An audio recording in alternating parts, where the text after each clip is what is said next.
sa inyong lahat, aksidente or hindi nyo ba sinasadyang na-delete ang YouTube channel nyo? Ayan ang topic natin ngayon, guys.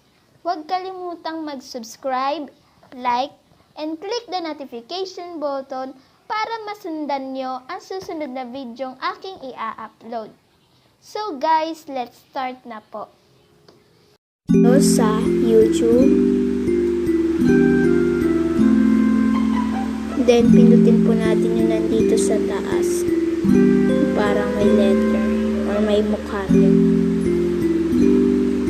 Then pindutin yung switch account.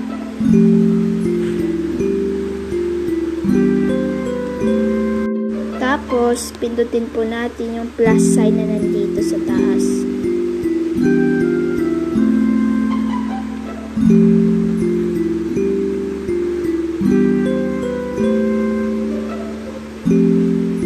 And then nakalagay dito, confirm your pattern.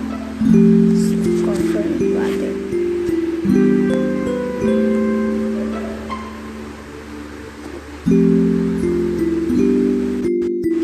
Ilalagay po natin dito yung email account natin.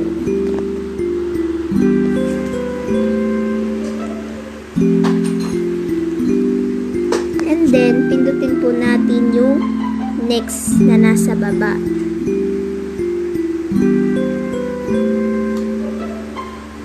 And then ilalagay po natin yung password natin. Example. Pag nalagay na, pindutin naman po natin yung next na nandito sa baba.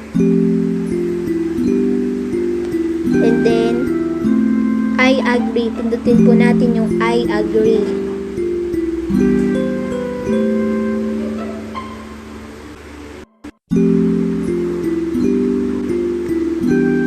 Then, pindutin po natin dito. And then, done. So, yan na po siya. Done na po. And then, pindutin lang po natin yung dito sa taas. And then, your channel. So, yan na po siya, guys. Nabalik ko na siya. Ganun lang po siya kasimple. So, ngayon, magpapaalam na po ako sa inyo. Maraming salamat po sa panonood. Bye!